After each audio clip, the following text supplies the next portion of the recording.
Current assets. यहां तक कोई डिफिकल्टी किसी को नहीं। यानी क्या सीखा? आज का जो नया वैरायटी है किसमें, वैल्यूएशन ऑफ शेयर में, वो ये है कि आज हमें एक तो जैसे बैलेंस शीट देखी मैंने, उसमें एसेट 4 क्राइटेरिया की थी, उसमें से 2 क्राइटेरिया की एसेट लेनी है और 2 की नहीं लेनी है। कौन कौन सी? एक तो प्रीमियम एक्सपेंसेस लेना नहीं है और दूसरा commission on issue of share लेना नहीं है, क्योंकि ये दोनों फिक्टिशियस एसेट होते हैं, ये ओनली क्लेम की जाती है। इट्स एस्टेब्लिशमेंट एक्सपेंसेस मान के इसको अपन छोड़ देते हैं। अब आगे दिया है लायबिलिटी में। अब जैसे ही मेरा ध्यान लायबिलिटी में गया तो मैंने ये देखा कंपनियों ने यहाँ पे lot issue, share of issuing shares की बौछार कर दिए, लॉट निकाले हुए हैं। पहला लॉट उसने निकाला था 2000 इक्विटी शेयर का, 100 रुपए वाले और 100 रुपए पूरे पेडअप है। दूसरा लॉट फिर उसने कंपनी ने 2000 इक्विटी शेयर निकाला, 100 रुपए वाले ही, लेकिन 75 ही पेडअप है,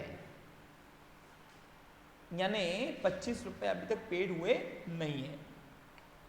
तीसरा लॉट भी 2000 इक्विटी शेयर का निकाला गया है, जिसमें 100 रुपए का शेयर था, 50 ही पेडअप है, यानी 50 रुपए अभी तक अनपेडअप है।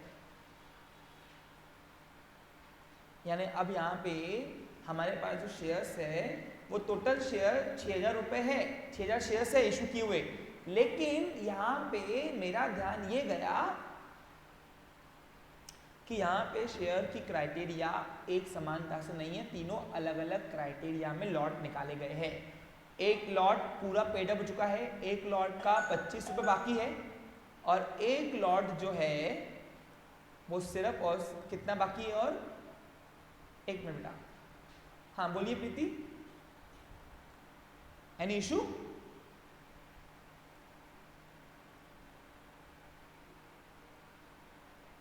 ओके, यस,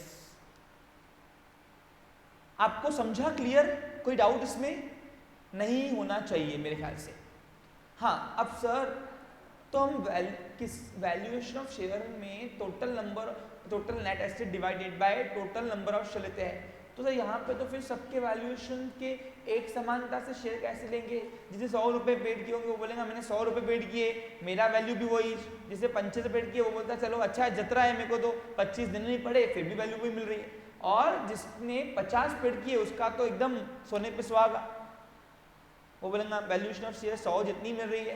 तो ऐसा नहीं होता है यहाँ पे। अब ये अगर तुमको शेयर के लॉट अलग अलग क्राइटेरिया के निकाले गए हैं, तो उसमें हमको कैसे एग्जाम्पल सॉल्व करना है वो आज यहाँ पे आपको सिखाया जा रहा है। यही आज की एक न्यू वैरायटी है। यानी जितना मैं देख चुका हूँ उतने में मुझे क्या मिला, एक तो 2 एसेट लेनी नहीं है, दूसरा मैंने क्या देखा कि यहाँ पे शेयर के जो लॉट है वो तीनों अलग अलग पेडअप कैपिटल में निकले हुए हैं।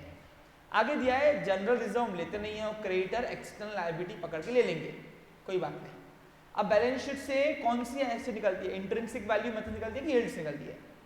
तो ये एग्जांपल में दोनों निकालनी है। देखो आप नोटिस करो, नीचे जाओगे तो आपको दोनों मिल जाएगी। अच्छा एक और बात सुन लीजिए, मैं इंट्रिंसिक वैल्यू मेथड से आपको सिखा रहा हूँ, यील्ड आप कर सकते हो क्योंकि यील्ड में कोई ज़्यादा लोड नहीं है उस पर। अब ऊपर तक इंफॉर्मेशन गिवन थी वो किसकी थी बताइए बच्चे लोग? वो इंफॉर्मेशन गिवन थी नेट एसेट मेथड के लिए, और नेट एसेट मेथड का अदर नाम है इंट्रिंसिक वैल्यू मेथड। लेकिन जैसे ही मैं नीचे गया नॉर्मल एवरेज प्रॉफिट दे दिया, अब नॉर्मल एवरेज प्रॉफिट दे दिया तो बताओ ये क्या हो गया? यील्ड। अब यील्ड भी अलग आएगा, पूछो क्यों? क्योंकि तीनों का पेडअप कैपिटल अलग है, और यहाँ पे दिया हुआ है expected rate of capitalisation is 8%। ये क्या है रेट ऑफ कैपिटलाइजेशन? एनआरआर नहीं है, हाँ एनआरआर, सॉरी 8% क्या है ये? एनआरआर अपन ले सकते हैं। लेकिन एक्चुअली देखो तुम ध्यान दो, अभी यहाँ पे यील्ड मेथड भी करने का तरीका थोड़ा अलग है। अब वो कैसा रहेगा आज मैं आपको यहाँ पे सिखा रहा हूँ। देखिए इधर ये पहला एग्जाम्पल है जहाँ पे हमारे पास 3 क्राइटेरिया के इक्विटी शेयरहोल्डर है और तीनों क्राइटेरिया के इक्विटी शेयरहोल्डर की पेड अप कैपिटल अलग अलग है। तो कैसे लेते हैं इसको एक बार यहाँ पे सॉल्यूशन में करवा रहा हूँ। चलिए तो लिखिए सॉल्यूशन।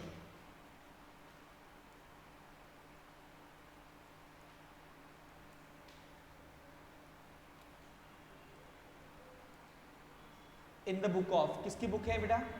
देखो एक बार नाम क्या है, एग्जाम्पल बहुत छोटा है लेकिन सब समझना पड़ेगा अपने को। नाम दिया है कंपनी का, मुनमुन, MOON ना, मुनमुन कंपनी लिमिटेड। ओके, सबसे पहले लिखिए यहाँ पे नंबर 1। अब जिस फॉर्मेट में उससे दिया अपन भी वही लेंगे।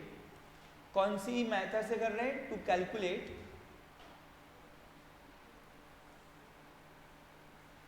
Valuation of share valuation of share as per intrinsic method. सबसे पहले यहां पे हम टोटल एसेट ले लेते हैं। ओके, अब टोटल एसेट कितनी है बच्चे लोग देखो तो एक बार। अच्छा, अब वो बनाए प्रोफार्मा बना ले, तो स्टेप 1 निकाल लो। स्टेप 1 लिखो, टू कैलकुलेट नेट एसेट्स। हाँ, अब अपन वो टेबल फॉर्मेट वाला ही प्रोफार्मा यूज कर रहे हैं जनरली, जो अपन ने डे 1 से यूज किया हुआ है।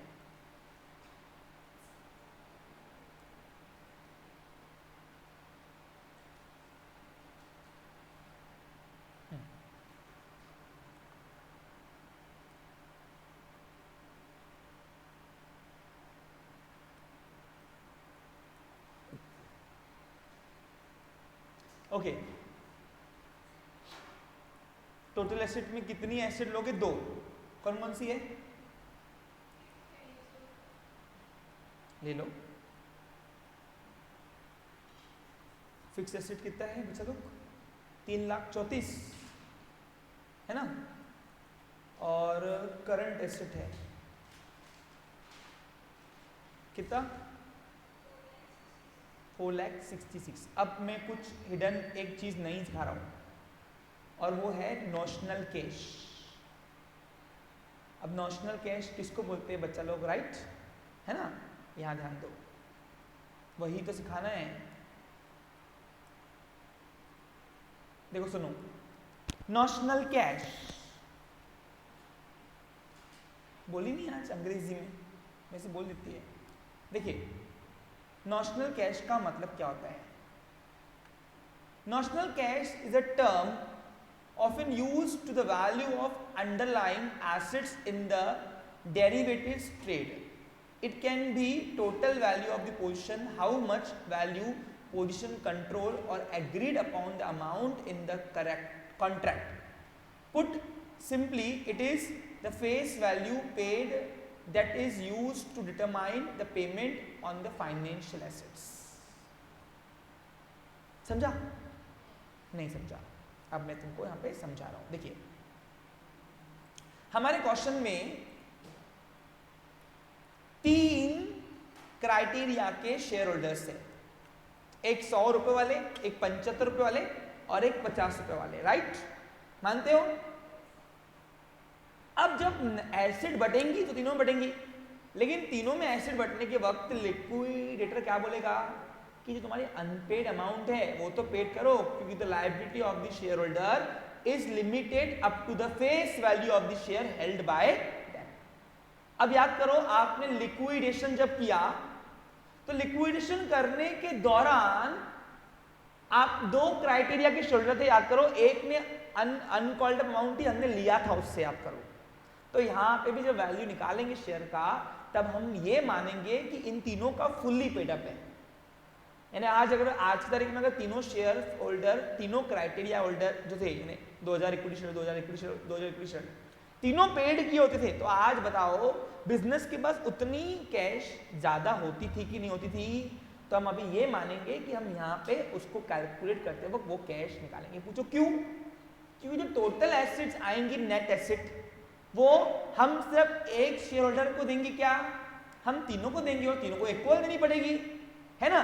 तीनों को इक्वल देने के लिए हमको टोटल एसेट में वो कैश जो है, जो हमारे पास अब तक आई नहीं है, सिर्फ हम उसको कैलकुलेशन करते वक्त निकालते हैं, तो उसको बोलते हैं notional cash. Got it, clear. अब यहाँ पे ये 2000 इक्विटी शेयरहोल्डर वाला भाव जो है ये वो एकदम शांत बैठे ये लोग, क्योंकि इनको पूरे पेडअप है। लेकिन जो 2000 इक्विटी शेयरहोल्डर ने 75 पेड किया, 25 पेड नहीं किए यहाँ पे, और 2000 इक्विटी शेयरहोल्डर ने 50 पेड किया, 50 पेड नहीं किए, तो ये अभी हम कैलकुलेशन करते वक्त लेंगे, उसको बोलते हैं नॉशनल कैश। तो ले लो।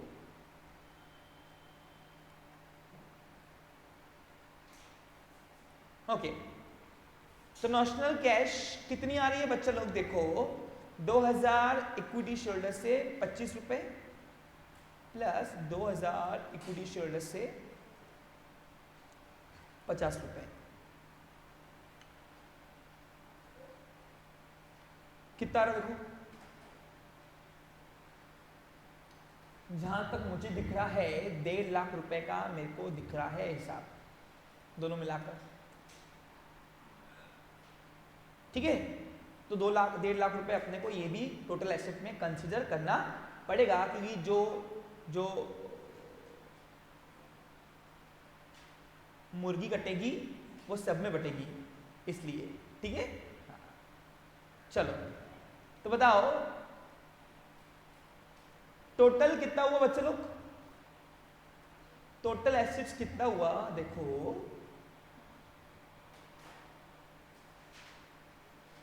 9,50,000 दिखा रहा। अब इसमें से लेस करेंगे एक्सटर्नल लायबिलिटी, जैसे कि एक्सटर्नल लायबिलिटी मेरे को एक ही दिख रही है बच्चे लोग, कौन सा बताओ। हाँ, ओनली करंट, क्या नाम दिया उसने, करंट ऐसे दिया है, करंट लायबिलिटी, तो करंट लायबिलिटी ले लेंगे। क्वेश्चन देख लेता हूँ एक बार में। नहीं ना बेटा, क्रेडिटर नाम दिया है, करंट लायबिलिटी कहाँ से लिया तूने।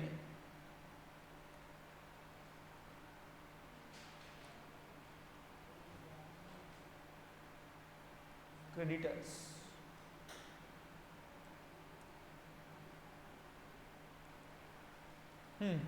कितना है बच्चे लोग, 1.5 लाख ना। अब 1.5 लाख माइनस करेंगे तो कितना आएगा,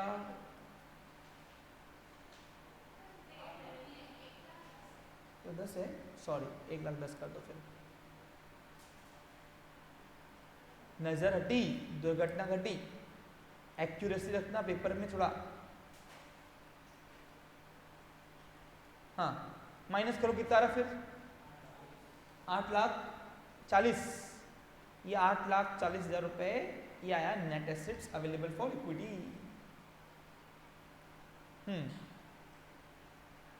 अब स्टेप 2 लिखो, step 2, to calculate value of equity share. अच्छा, अब तक पिक्चर खत्म नहीं हुआ है, तीनों को इक्वल तो ना देंगे हम लोग, पैसे आए क्या अभी तक, वो नॉशनल कैश अपन काउंट की, सिर्फ लेने कंसिडर किया अपन लेने के लिए, कैलकुलेट करने के लिए फेस वैल्यू थी। नॉशनल कैश वो होती है जब शेयर का वैल्यू निकालते हैं, तो फेस वैल्यू जितना हमने पेड नहीं भी किया है तो हमको टोटल एसेट में वो अमाउंट काउंट करनी पड़ती है, काउंट, उसको बोलते हैं नॉशनल कैश। अभी अंग्रेजी जो मैंने बोला वो वही लिखा हुआ था, आपने अगर अच्छे सुना होगा तो। चलो, अब यहाँ पे value of equity share, value of equity share, shares नहीं लिखना, एक शेयर की वैल्यू है वो है नेट एसेट डिवाइडेड बाय क्या आएगा, नंबर ऑफ इक्विटी शेयर्स।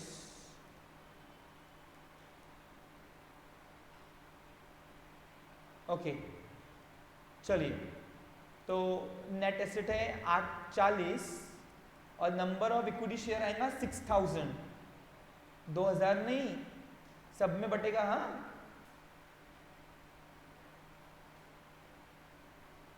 2,000, 2,000, 2,000 के 3 लॉट हमने निकाले हुए, तो कितना आया बताओ, 140 रुपए। ये 140 रुपये वैल्यू ऑफ पर शेयर आया, लेकिन अब तीनों का यहाँ से 50-25 माइनस करना पड़ेगा ना। ये 140 रुपये उसको मिलेंगे जिसका फुल्ली पेडअप है। अरे सिंपल बात बताओ, जिसने 100 रुपये पूरे दिए वो अपना शेयर बेचेगा, उसको 140 रुपये मार्केट मिल जाएंगे। लेकिन जिसने 75 रुपये दिए, 75 रुपये बराबर है कि नहीं, तो वो अगर बेचने जाएगा मार्केट में तो वो जो खरीदार है क्या बोलेगा, भाऊ मैं 25 रुपये कम दूंगा। पूछो क्यों? क्योंकि 25 रुपये तो कंपनी उससे लेंगी ना। तो वो क्या बोलेंगे, बायर क्या बोलेगा सेलर को, शेल्डर को, कि 140 रुपये तो मैं देखो दूंगा, 25 रुपये कंपनी को ऊपर से दूं तो मैं ही कमूं। तो यहाँ पे वो 25 रुपये माइनस करना, और जिसने 50 रुपये दिए वो 50 रुपये कम देगा फिर। ठीक है, तो ऐसे यहाँ पे 3 क्राइटेरिया निकालो। लिखिए, value of equity share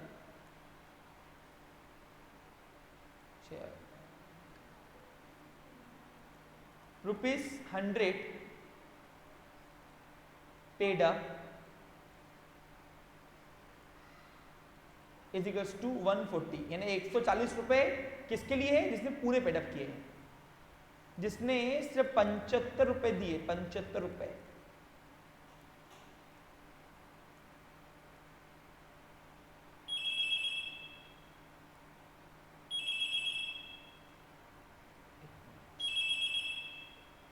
okay बच्चे लोग कंटिन्यू। हाँ, अब जिसने 175 रुपये दिए होंगे, सॉरी 75 रुपये दिए होंगे, तो उसके 25 रुपये यहाँ से माइनस करो तो कितना आएगा, 140 में से 25 गए, 115, यानी उसके लिए 115 रुपये भाव होगा। 40 माइनस 25, ये अनकॉल्ड अमाउंट माइनस कर रहा हूँ इनमें से। और जिसने सिर्फ 50 रुपये दिए उनका क्या,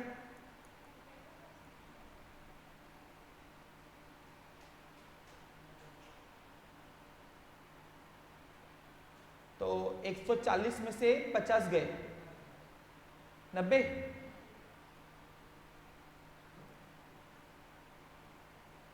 ठीक है, ये हो गया इंट्रिंसिक से। अब यील्ड करो, जल्दी निकालो फटाफट। बी नंबर पेपर में लिख के आना अच्छे से ऐसे। देखो बी सेकेंड नंबर लिखो यील्ड, और फाइनली फिर मेरा यहाँ पे पूरा पोर्शन खत्म होता है विद रिवीजन। नाम क्या है बताओ, टू कैलकुलेट। अब उसने नंबर 2 दिया है ना रोमन में, क्वेश्चन में बी दिया है क्या, ए और बी दिया है, तो अपने को फिर ए और बी लिखना पड़ेगा ऐसा ऊपर। जो फॉर्मेट उसने दिया है ना, पूछा है ना, अपने को भी उसी में पूछना है। जनरली दोनों नहीं पूछेगा, वो एक ही पूछेगा। इसको ए था और इसको बी था। To calculate value of equity share as per yield method ना, यील्ड मेथड। चलिए हाँ, अब यहां लिखिए,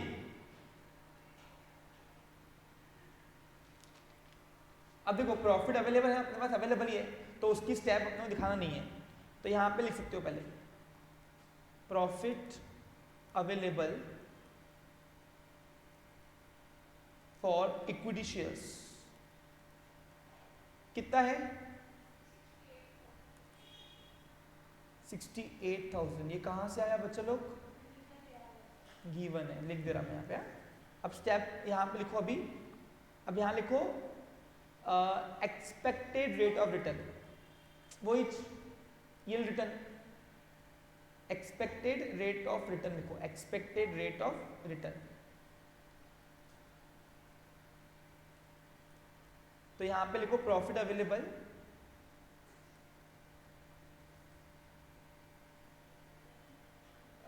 divided by paid up capital. कितना है पेड, देखो इक्विटी पेड अप कैपिटल लिखो, paid up equity share capital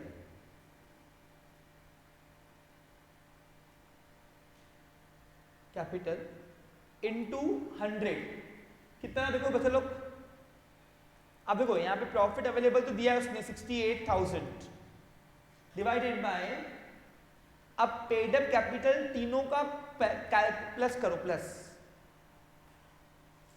पहला है 2 लाख, फिर 1.5 लाख और फिर 1 लाख, ऐसे है ना,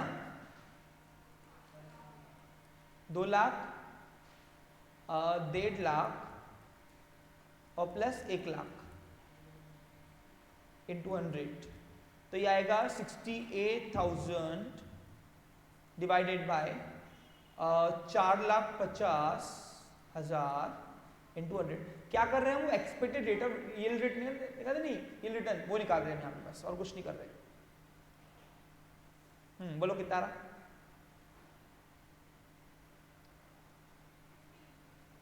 ये अपन यील्ड रेट जो निकालते हैं ना वही है, बस और कुछ नहीं है। हाँ तो 15 डायरेक्ट कर दूं, 15.11 बता रहा है, ये आ गया एक्सपेक्टेड यील्ड रिटर्न। ओके, अब स्टेप थर्ड क्या आएगा, वैल्यू ऑफ, हाँ अब वैल्यू ऑफ इक्विटी शेयर का अब यहां पे 3 बार निकालना पड़ेगा। पूछो क्यों, क्योंकि तीनों की पेड अप वैल्यू पर शेयर अलग है। तो फॉर्मूला क्या था, एक्सपेक्टेड यील्ड रेट है ना, एक्सपेक्टेड यील्ड रिटर्न ना, yield return divided by NRR given 8% into paid up value of per share, paid up value of per share, याद है। अब ये जो मेथड है इसमें कैपिटलाइज वैल्यू से नहीं जा पाओगे आप, यही कर पाओगे। मैंने आपको यील्ड मेथड में 2 सही है ना, एक्सपेक्टेड यील्ड रिटर्न से और दूसरा ये, हाँ ठीक है ना। बाकी आपके फ्रेंड्स को भी यही यील्ड रिटर्न से कराया होगा ना, आपने पूछा किससे, एक बार कंफर्म कर लो। हाँ चलो, एक्सपेक्टेड यील्ड रिटर्न कितना है 15 पॉइंट। अब देखो अब यहां पे 3 बार यूज करना पड़ेगा, 3 बार, तो लिखो फिर वही सेम फॉर, लिखो पेड अप वैल्यू ऑफ ₹100। अब 100 रुपए वाले के लिए क्या भाव है, तो 15.11, ये एक बार लिखो फॉर्मूला, लेकिन आंकड़े तीनों में लगाएगा, डिवाइडेड बाय 8% इंटू 100, कितना आएगा, तो ये आया है कितना रहा चलो 188.88, ये आ गया पर शेयर की वैल्यू। अब यहां पे लिखो for paid up value of ₹75 ना, 1,75,000 वाला ना, 75 वाला देखो ना, 75 वाला है अपने पास, तो 15.11 डिवाइडेड बाय 8 इंटू, अब यहां पे पेड अप वैल्यू कितनी आएंगी 75, करो कितना रहा, डायरेक्ट एंड से मत करना, स्टेप बाय स्टेप करना। 94 नहीं 141 दिखा रहा है समथिंग, 141.66, और तीसरा लॉट वाला शेयर जो है उसका मार्केट वैल्यू जो है आज की, अब बताओ तीसरा लॉट कितने का पेडअप है 50, तो 15.11 डिवाइडेड बाय 8 इंटू 50, तो ये आएगा 94.43 है ना, 44 भी कर सकते हो, कोई इशू नहीं है। 43 के बाद क्या था 7 था ना, हाँ तो ठीक है, हो गया। तो ये था एग्जाम्पल जहां पे हमने क्या सीखा, बोलो बच्चा लोग, जहां पे हमने देखा कि एक शेयर होल्डर का पेड अप कैपिटल अलग अलग होने की वजह से हमने तीनों का कैलकुलेशन भी अलग अलग किया। तो ये था एक क्वेश्चन मुनमुन कंपनी का, क्वेश्चन नंबर 11, जो लाइव हमारे साथ बैठे होंगे उन्होंने बेनिफिट लिया होगा। इसमें कुछ डाउट है तो मुझसे वो पूछ सकते हैं बच्चा लोग। इसी के साथ मेरा आज का सेशन भी समाप्त होता है। Have a nice day, take care.